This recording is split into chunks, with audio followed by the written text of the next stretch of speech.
Journey IFC strives to create safe spaces to worship God.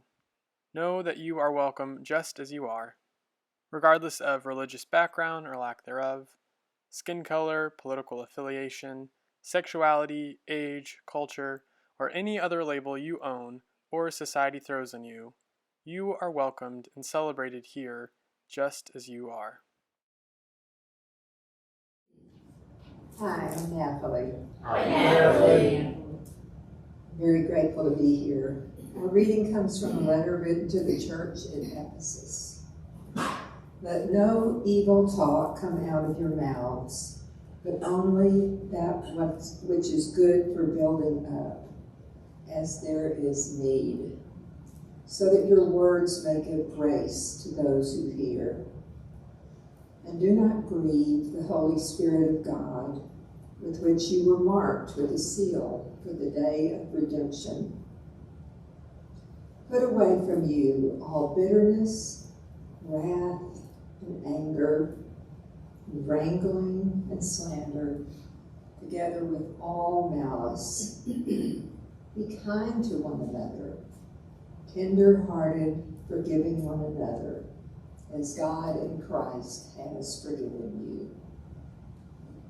Next, we're going to get into what's important, but I think it would be nice to just center ourselves in some prayer. So I invite you to just breathe and relax into this space again. And let us pray.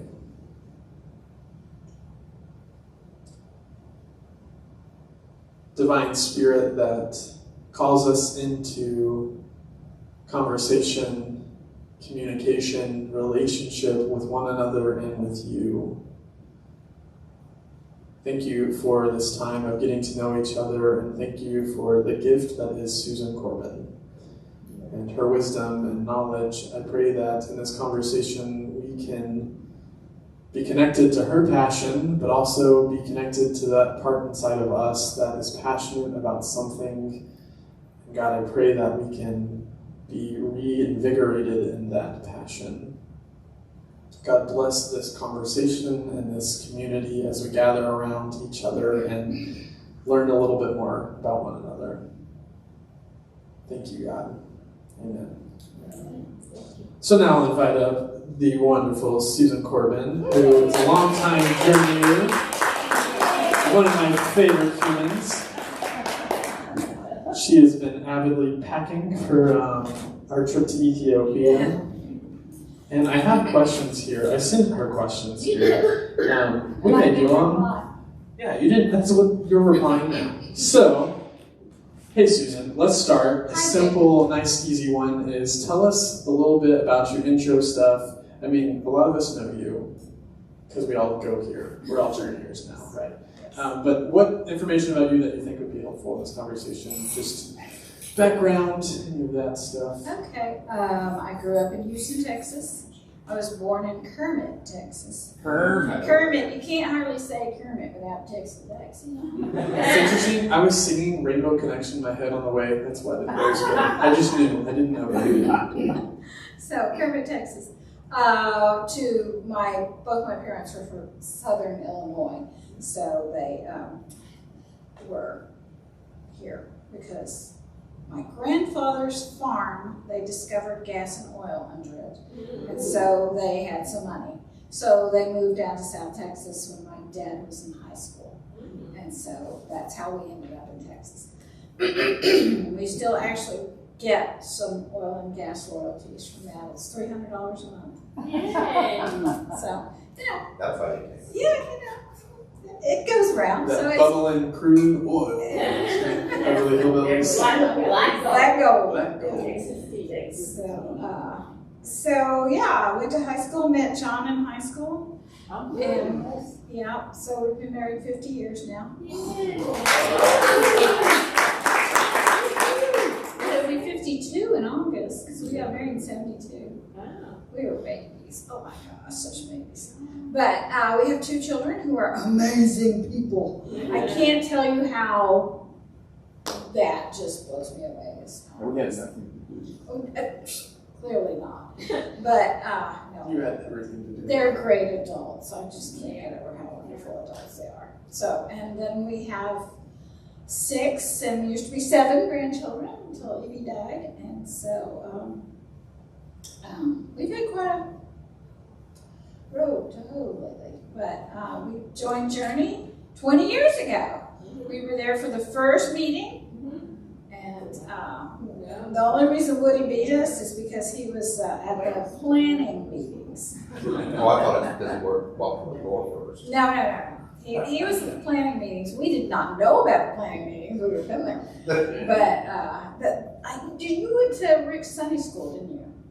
Yeah, that's why you knew. Yeah. So we didn't do that. But anyway, I don't know. I used to be a research assistant in a biochemistry lab. Okay, I have to tell a joke. And this is actually, I think, a Joe Man joke. And so these 2 people are on the porch, and there's this old dog laying on the side of the porch, and he keeps going, and one person asks the other, what is wrong with that dog? And the person who owns the dog says, oh, there's a nail where he's lying, and he's just not in enough pain to move. So I got to be enough pain to move when I was a biochemistry research person, and I went to graduate school. And Mr. Corbin supported me entirely in that, because back in those days I was a little less liberated, and he could have squashed that like a bug, but no, go. So I went to graduate school, and I got a degree in communication studies. And when I discovered that there was actually a research program that studies the thing that I like to do the best, which is talk, I have to be there. So I got a master's degree, and then I didn't know what to do with it, so I stayed and got a doctorate. And I didn't know what to do with that, and they offered me a job. So I was like, oh, this is perfect. So anyway. So yeah, what was your job then? I was the undergraduate academic advisor, which involved a lot of talking. Yes. To crying people. And So very stressed student. Yes. We're talking about a minute. Dr. Corbin? I am. This is Dr. Susan Corbin. We should say that's more often. So I'm curious, you could have picked anything for your passion this week. What was it that made you think, yeah, this is my passion, this is what I am passionate, this is what I love to do? Well, after I retired from UT, I became the graduate coordinator, which is also about talking and taking care of students, for 10 years. And I retired in 2013. And in the meantime, I got a coach training, life coach training, and the grad students needed it, and I had the skills, so I started coaching the grad students. And it's about communication. I mean, it's about asking them the right questions. I mean, my favorite story about that is I was a new coach, and the student comes in and she's telling me all about this conundrum she has, and I'm going, I have no idea what to tell her. So I used the absolute best coaching question. What do you think? And what did that give? She had an answer. She knew what she needed to do, and it wasn't my job to tell her anyway. Honestly, that's not part of being a coach. Listen to this. Your coach should not tell you what to do. It's not coaching if they're telling you what to do. That's consulting. So yeah, that's my favorite thing is you ask questions and you help them dig out what they want to do. Has this been something that's been consistent your whole life? Did you grow up as a kid who was a communicator, or? Probably. Natalie and I share this about always being too much. I know. I was thinking. I've heard you say that before. Too much, Susan. Can you talk about that a little? No, I just always felt like that I was too much. It was just too much. Because I do like to talk, and I do like to be in front of audiences, and I do that kind of stuff. And I regret the fact that I never did theater, but I think that would have been perfect. My sister did. I was worried about memorizing lines. Yeah. That scared me off. But It's never too late. Yeah, community theater still exists. No, that's true. It's not too late. So anyway. How have you grown? I have a question. Have you grown into or through this work of this passion of communicating? 2 or 3. Well, going to graduate school, I don't know what that question means. What's it? Yeah, let me rephrase that Yeah. a little. So you talk about you felt too much as a kid, which that'll preach right there. That's our lesson of the day. That feeling of being too much. Do you still? I would assume still wrestle with that some. So, But how yeah. over time have you grown into that? Has that changed? Oh, okay. I would say that I have learned to accept me for who I am. Because, it's real difficult to be anybody else. And, I also accept the fact that it's so amazing that what is it, 8 billion people on the earth, and everybody is unique. And they need to be who they were uniquely created to be. And I have grown to accept that. So I need to be me. And, I also like to think that when I'm having a conversation with someone, I am not the only one talking all the time. I mean, you can't, that's not a conversation. It's if you're not both talking. So I do try not to be the only one talking. So I have learned. And I think it's just maturity too. You kind of figure out who you are and how to do how you are. So what are the ways that, I know these, what are the ways that you engage in communicating that? I know you're a poet at heart, you're writing right now, you've done a lot of coaching work, I know you've done a lot of counseling work with the Gottman, Institute stuff. Love Gottman. He's my academic passion. Yeah. So let me tell you about John and Julie Gottman. They are relationship psychologists, and they have done actual research with actual people on how communication works between couples. And John Gottman says that he can listen to a 5-minute discussion about a disagreement between a couple and tell you with a 95% chance whether or not that couple will continue being a couple.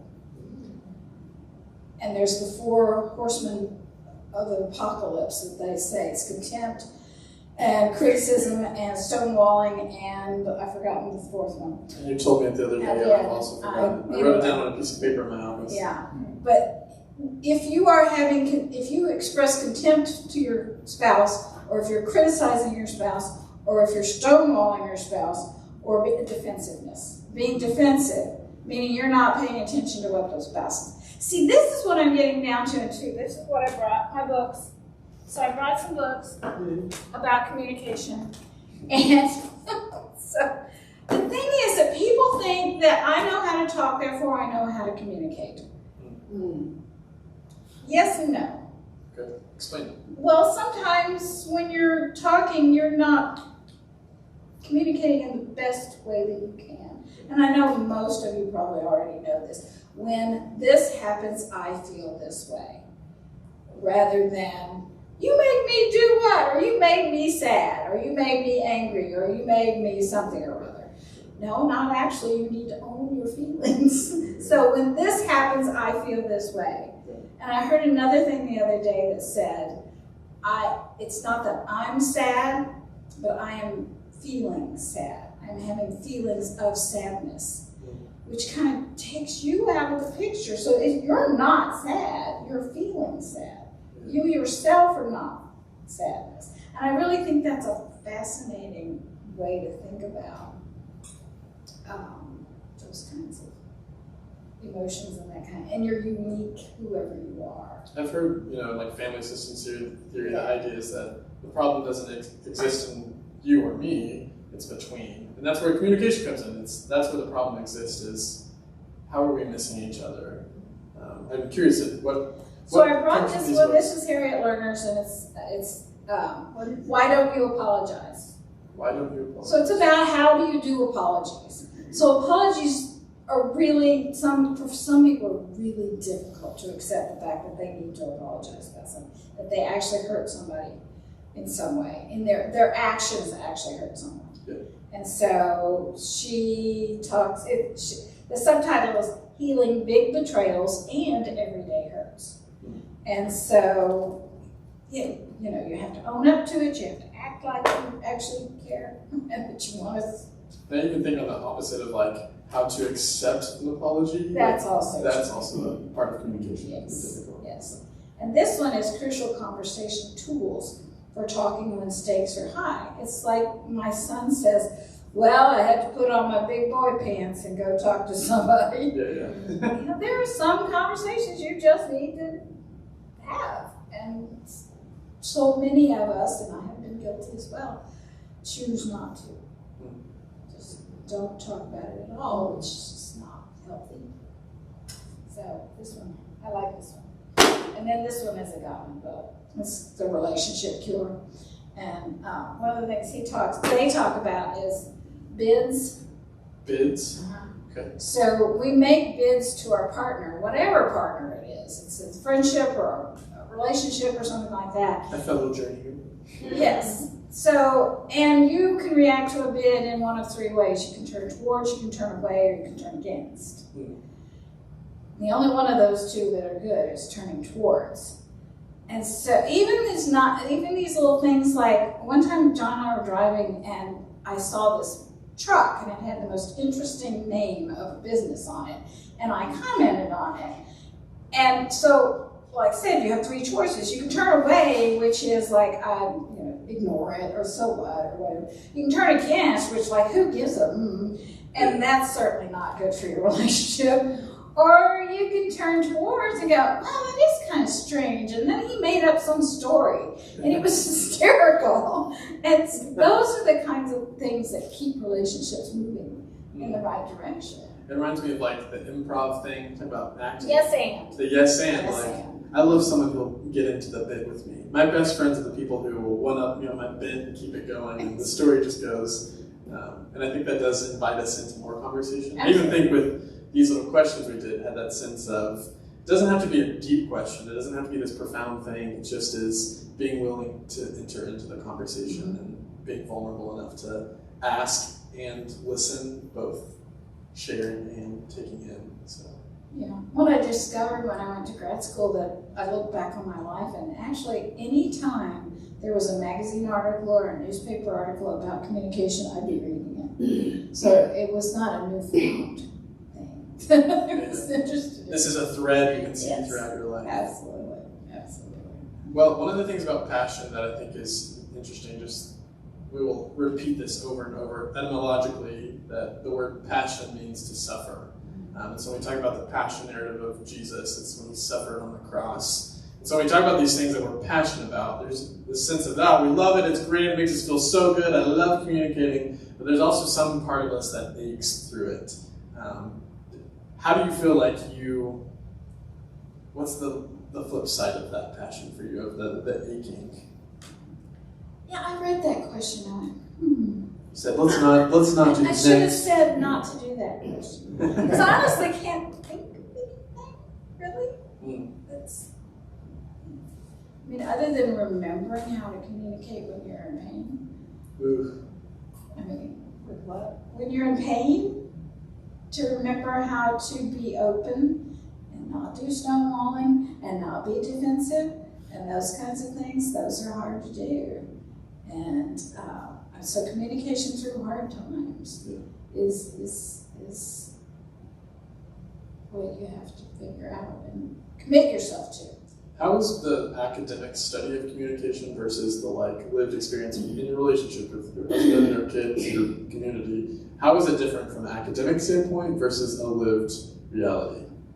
Because I hear communication, not a communication major, and I go, oh yeah, we all communicate, but there's more to it than that. Well, yeah, of course there's the whole, you can't not communicate. Yeah. You can't not communicate. You're always communicating. Even when you're not communicating, that is communicating something. Yes, exactly. It's like, I remember going to the grocery store one time and I had, allergies. Who doesn't have allergies in Austin? And there's this woman with a grocery cart over here and I got mine over here and I'm going, and she goes, oh, I'm sorry. I was not communicating to her to get the heck out of my way. Yes. No, I didn't mean that. So what somebody else interprets what you do as a communication doesn't necessarily mean that's what you meant, and vice versa. And so I think that's always one of the classic therapy things about repeating what you think the other person said. My counselor will often say, did they say that, or is that the story you're telling about what they said? And that's my favorite Brené Brown thing. Yeah. The story I'm telling myself is. I know you love, that's your patron saint, She's Brené Brown. Did you notice I put a quote of Brené Brown on our newsletter because I knew, yes, about listening and hearing. Yes, she's amazing. She's my academic crush. I would love to be Brené Brown. I want to be Brené Brown when I grow up. That's my question from earlier. Yeah. Exactly. Oh my God, she's so good. She's such a storyteller. Talk about communicator. She, It's amazing. So yeah, listened to all her podcasts, read all her books, been to all her book, when they come out. We knew her before she was. We do. We went to one of her book releases at Book People, and there were 300 people there. And her next book was at Riverbend in the big room, and there were 3,000 people there. So she exponential growth. she has come up with the world. Totally. So, as a communicator and someone passionate about communication, what are some things that, with communication, that we get wrong? Maybe that we get right, or that we get wrong, or maybe some misconceptions about communicating that you could enliven this? Well, like I said, we all think we can communicate because we've been doing it all our lives. And I always, well, yeah, you're communicating, but are you communicating what you want to be communicating?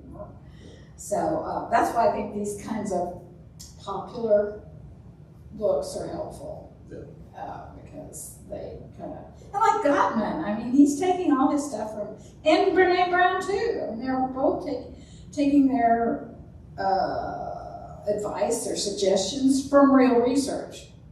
And now Gottman's probably a little more quantitative than Brené Brown is, but because she's more qualitative. And I, as a researcher, I will claim to be a researcher because I actually did one big research paper. I actually have a published research paper. What was your research on? Oh, okay. So my doctoral dissertation was, I videotaped 3 couples that had been together for more than 2 years, making dinner and making and eating dinner. And then I transcribed parts of it, and I used discourse analysis to show how they use conversation to create relationship maintenance. Ooh. That's cool. I would love to read that. Oh, I don't know if I ever want to read a dissertation. I don't know if anyone ever wants their dissertation read. No, I've talked to academics who look back at their dissertations and gone, oh my God. This is the first real thing you've done mostly on your own. And I always remind grad students, you're not really alone. You have your committee, you have your advisor. They're not going to let you do anything totally stupid, although I must admit, one of my committee members said, I want you to take everything that has anything to do with communication of ethnography out of here because it's not. And he still signed it, so I was okay. So there's no theory in my dissertation. Well, I'm curious. So I know you do a lot of stuff around dissertation work, and you've actually written a book. Yeah, we did Can actually. you tell us about that? It's called Dear Dissertation Writer, Stories, Strategies, and Self-Care Tips to Get Done. And That's interesting. You don't think about how do you give yourself self-care so that you can communicate more effectively. That's an interesting point. well, one of the big things I talk to my clients about is, are you sleeping enough? Are you eating well? Are you exercising? Are you humaning the right way? Exactly. It's like a plant. Are you getting water and sun Exactly. and changing the soil when needed? Yeah, because they forget. Yeah. And they just think they have to be doing, and then they think they have to be working on it 8 hours a day. And I'm going, no, your brain cannot do that. So you have to do other things for your body and your brain to actually get this thing done. So that's a big part of what we talk about. Are you sleeping? What time do you go to bed? What time are you getting up? That kind of stuff. It's lifing. I'm a life coach first. That's I'll preach too. That's good right there. You are a life coach first. And I think that energy, I see that in you, even here at Journey, that you're coaching and you're communicating your skills to come and aid here in relationships as well. Well, I'm curious, Yes. what advice on communication could you give us so that we could be better communicators? Yeah, I don't know. So somebody said, "Oh, I can't wait to learn what you're going to say," and I'm going, I don't know. I don't read these books. There's a lot of good books out there, but there's a lot of crummy books out there too, like Men Are from Mars and Which Place Are from Venus. That guy has a doctorate in pharmacy or something. I mean, it's not. Yeah, no. So, too bad. It's a really popular name. It's a really good name, and people liked it because it fed their stereotypes of how men and women work. And I'm going, Doesn't that feel like a very cultural thing? How do you see that in communication now? Do you think communication has changed throughout your lifetime? That there used to be all these, even you said like, oh, I used to be less liberated, or like. I think John and I were talking. I was telling John, I'm listening to a podcast by Kate Bowler, who, by the way, amazing woman.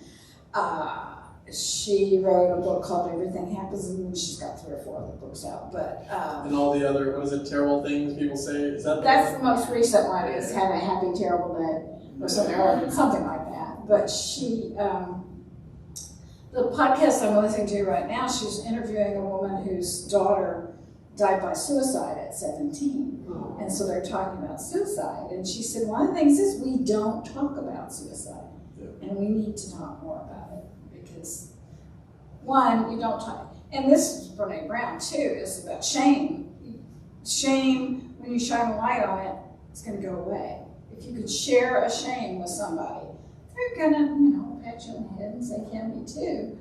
But if you keep it inside, it just grows. Shame grows in the dark and cold wet places or whatever. Yeah, something like that. So, yeah. So, she was talking about the fact that there is no term in the English language for a person who's had a child die. So we have you can be a widow or a widower or not, but we don't have a term for that, for a child dying. And I went, wow. So those are the kinds of things that are fascinating. I really wonder if there's a language that has one, because I'd like to appropriate it. I think we should appropriate that, because I think it would be good for people. The other thing is the way we phrase things, like enslaved people now. People who don't have a home, instead of labeling people as a homeless person, instead of a person who's experiencing homelessness. Yeah. Puts the emphasis on the person. Yes, exactly. And I think, I'm sure there are people who think, we're all woke kind of thing. Yeah. But I really think when you focus on people, that's what's important. Yeah. And so one of the things that this woman was talking about is not saying committed suicide. Because we use the term committed when we're talking about a crime. Yeah. And that it used to be a crime to attempt to take your own life. And so she says instead, we say she died by suicide. Yeah. And she also said, which I thought was worth emphasizing, is that people who attempt suicide don't want to die. They just want the pain to stop. Exactly. Well, I think Vicki? I was just going to say that our Stacy never wanted you to say she fought cancer. Yes. She wanted to say she lived with cancer. Yes. Not living with it well was better than saying she fought it. The metaphors that we use, we don't even recognize. Yeah. And there's a lot of metaphors in our lives that we use, and that's one of them. That we use a battle form for cancer. Which I think shows the importance of how we communicate and how we choose to communicate matters, because our words create worlds. That's what I've often heard, and I think that's so true. Mm-hmm.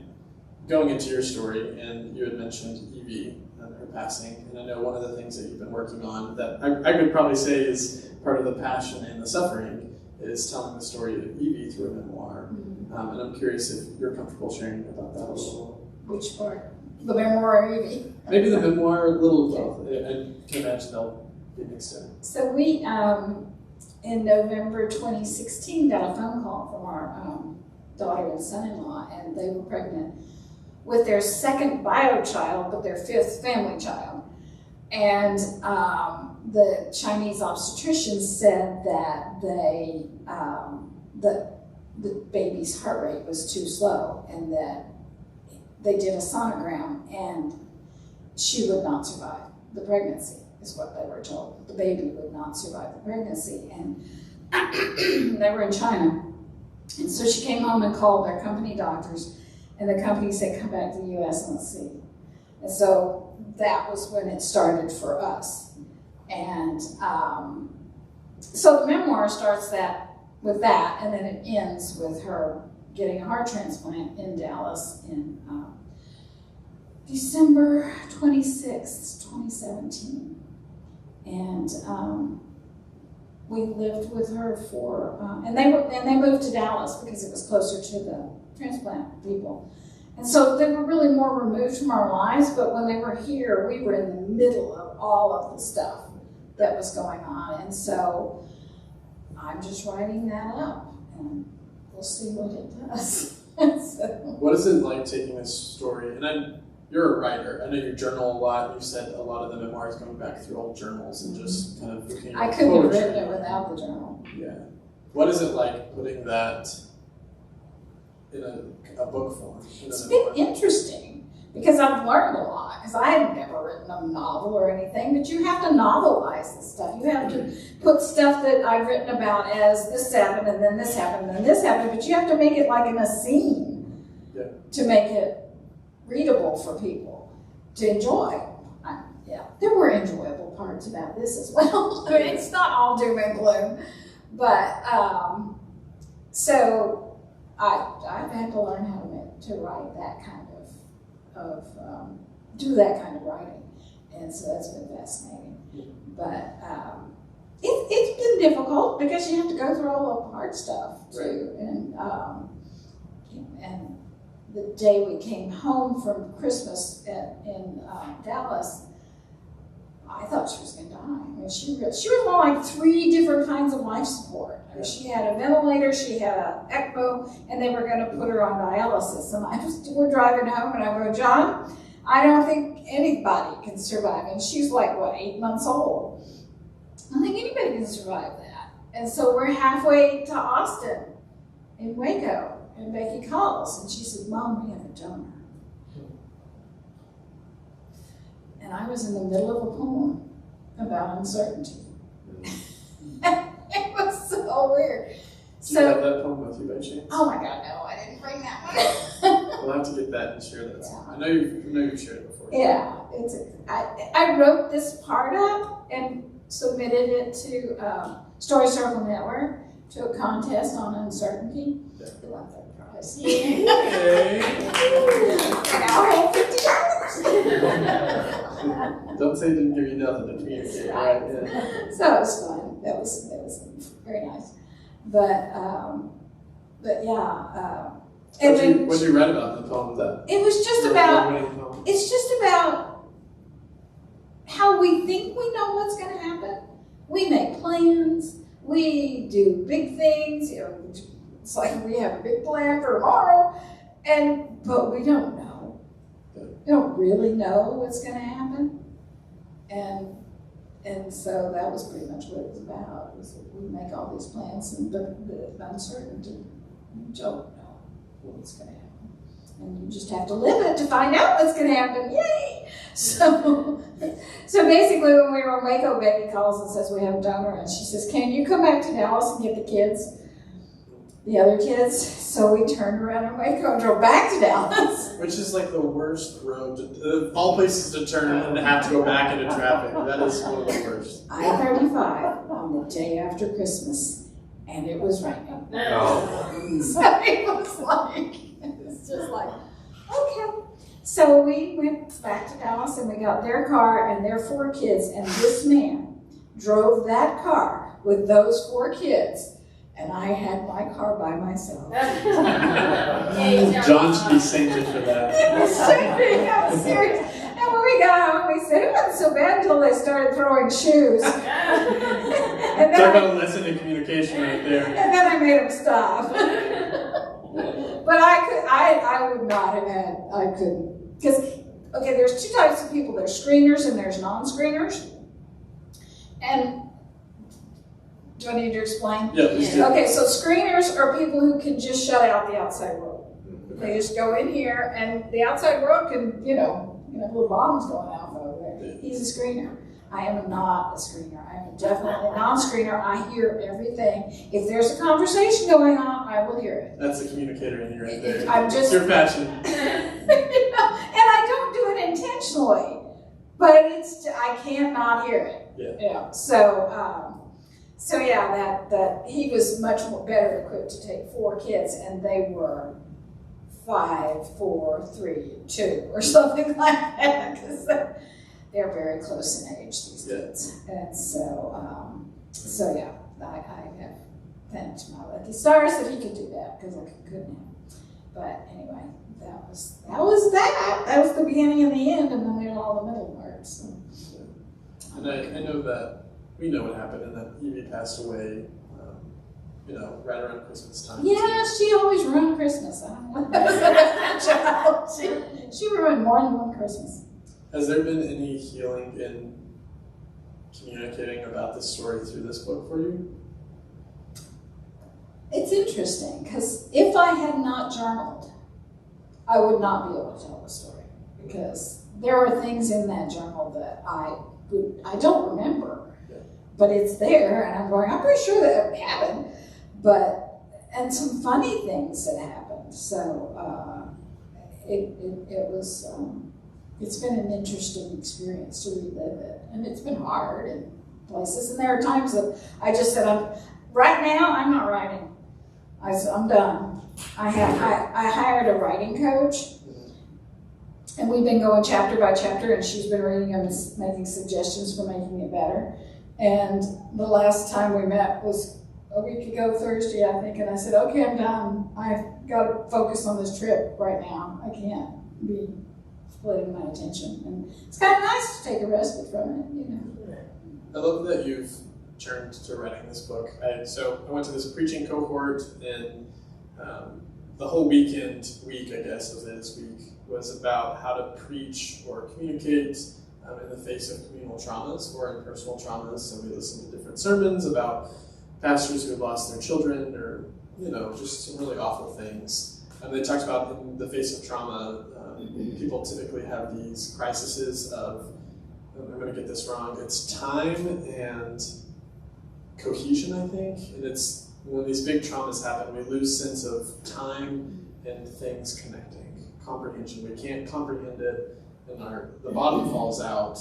And the fact that you have this gift of going back and having timestamps helps recreate. And often people forget, because trauma makes you forget these things.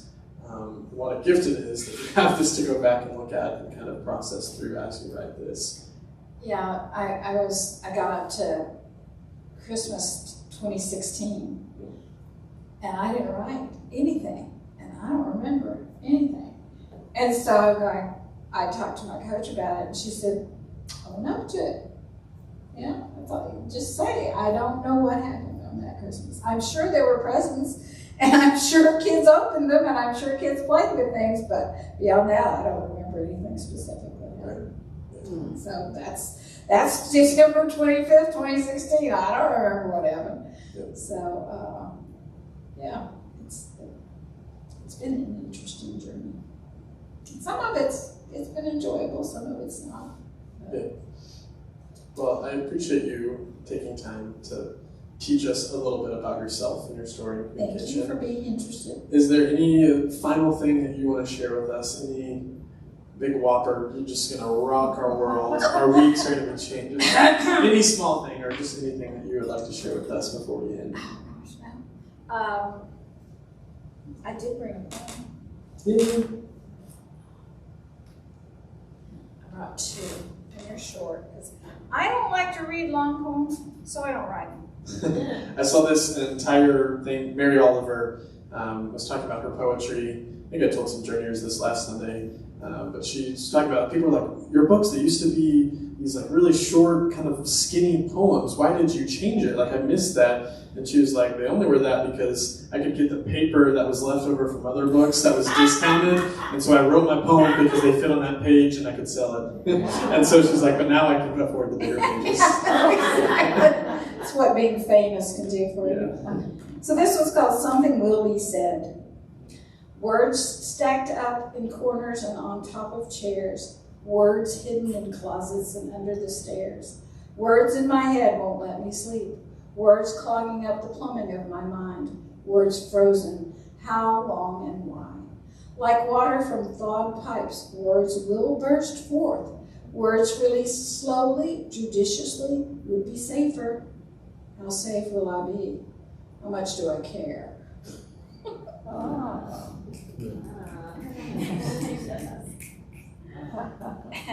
And this one's called Growing Up They Never Tell You. That relationships, both romantic and friendship, require work, and they are worth the effort. That learning how to think is more important than learning facts, especially in the age of Google and the pocket computer. That God is more mysterious than they teach you in Sunday school, and that God often works in gray more than black and white. That having kids is both the best and the hardest thing you'll ever do, and parenting doesn't end when they leave home. That being an adult is both demoralizing and exhilarating.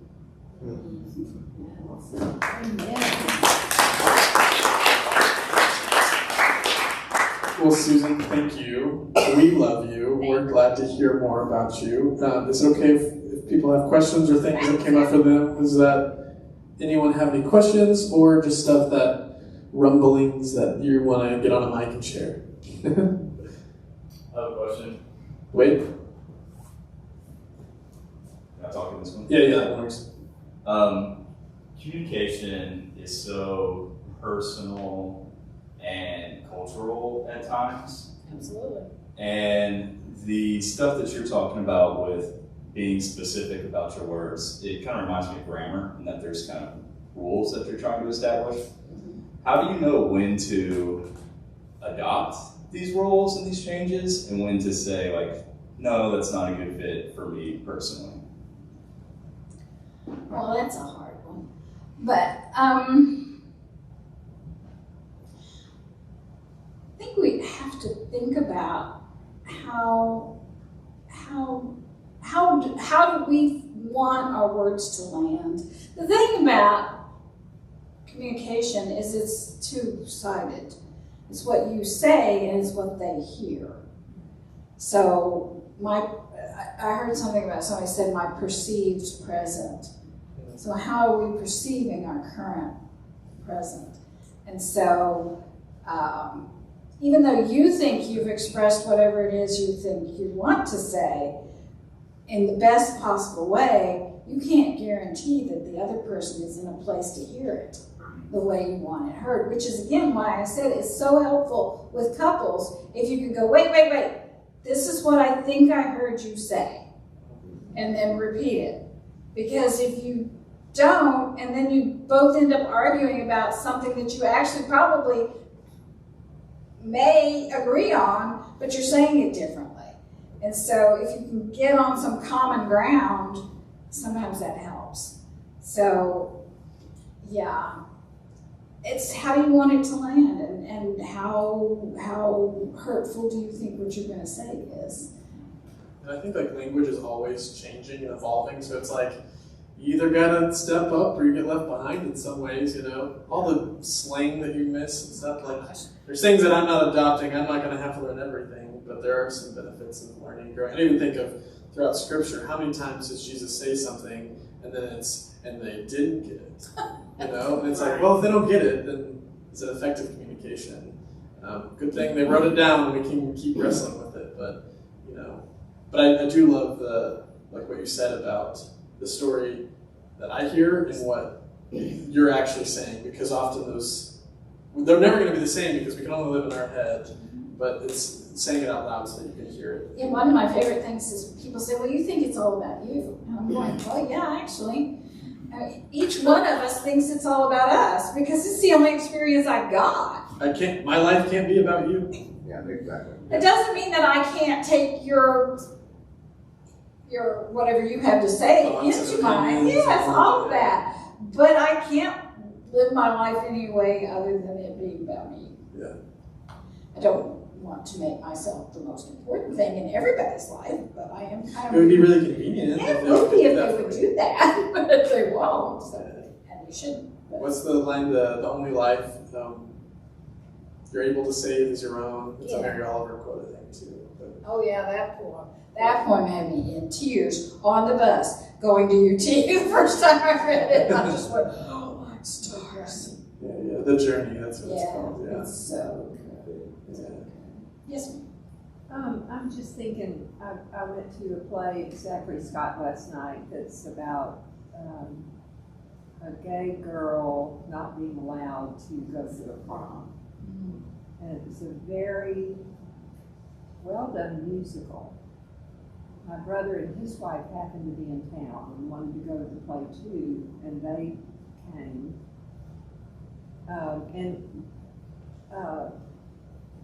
And I was so uncomfortable. And at the very end, I was thinking, I remember when I was in my early 20s, or late, and I saw Hair on Broadway. Yeah. And how upset my father was that I would make the choice. I was on my way to Bible school in England, and I had an opportunity, and I went. And I was so uncomfortable at that play because the language and the way everything is being presented, even though I want gay people to be able to go to the prom, I don't, but it was just like the way a younger generation, the language that a younger generation is comfortable with in presenting everything, how artificial it seems as an older person that doesn't use the same language to start trying to use that same language.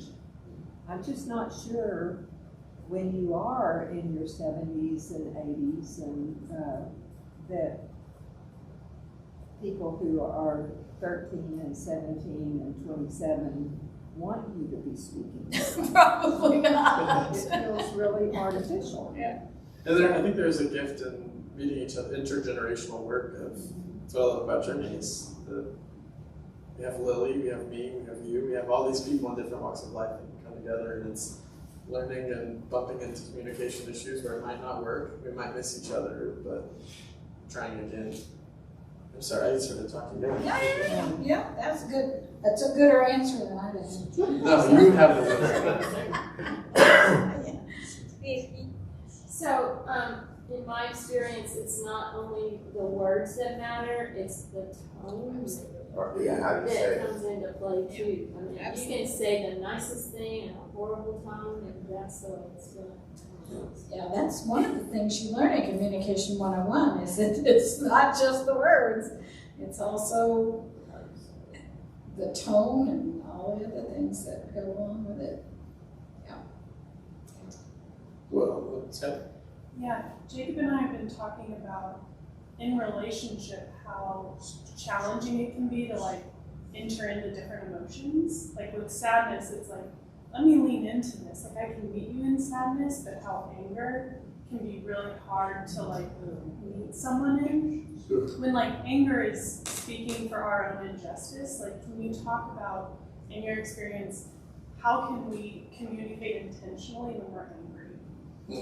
Yeah, that's hard. Us nines over here. I was gonna say, I don't do anger well. I don't. And both John and I have had, in this last couple of weeks, because we've been getting ready for this trip, and we've had several frustrating things happen, and we get angry, and I'm going, please don't yell at me about that, because I'm taking on the anger, and I'm not comfortable with it. And I've done the same thing to him. I mean, I get passionate about something, and I'm going, and my voice gets higher. He goes, "You're yelling at me." I'm not me. I didn't mean to yell at. Feels like you're yelling at me. That's a better way to phrase it. But yeah, I got nothing. I'm sorry. I am not a communication It's a expert. really tough question. I just like to read about it. But I think what you said throughout this is like, I don't know, I'd call it grace. Having the grace of, we're going to try, we're going to mess up. And sometimes you flip your lid and you can't communicate well. And then it's going back to oh wait, I've learned this before. I have skills. We've tried this. I'm sorry. Let's try that again. Yeah, it's the whole thing with Gottman's withdrawal thing. Sometimes you need to withdraw, but you need to make a contract with the person you're working with to say, look, I am overwhelmed. I have too many hormones in my blood. I'm flooded, thank you. And I need to take a break. Yeah. I just need to take a break, and we'll come back and talk about this some more when I flush some of this out of my system. And then they say, and then you go for a walk, but you do not ruminate. Because if you go over it and over it and over it in your head, You just get more pissed off. exactly. So anyway, Yes. yeah. Kind of brokerage. Uh-huh. Exactly. It's just being people is hard. That's the truth. You know, and then you add other people in it, and It gets even harder. So I said, people don't tell you how hard relationships are, and that you really do need to work at it with friends and with your significant other. I mean, they sell you this Hallmark Hollywood thing about relationships, and yeah, I don't know any of those people. There's a quote that I can't remember the whole thing, but the last line says, the only thing harder than living with people is living without them. Yes. The only thing harder than living with people is living without them, which I think goes back to the importance. And you said this, remember, you're like, the reason humans are different is we're designed to be social creatures that communicate, and we have other animals communicate, but we just have these crazy structures, and this is why we can be who we are, and we've evolved and done all these things. It's because our ability to share who we are with others, which I call it story sharing, maybe communicating, but I think that's the holiest thing we can do is share parts of ourselves with each other in stories. And I want to thank you for sharing your stories and your time and your wisdom, because that is a gift, and we get to be blessed by that. So thank you for that today.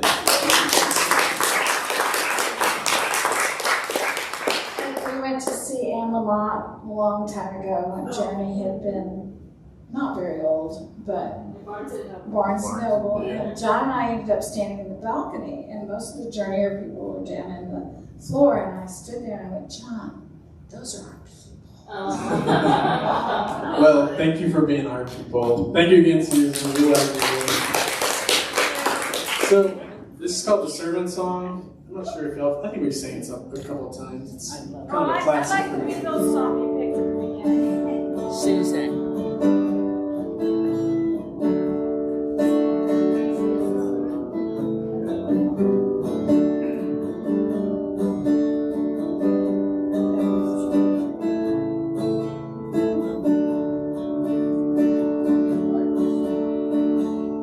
Won't you let me be your servant? Let me be as Christ to you. Pray that I may have the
and two.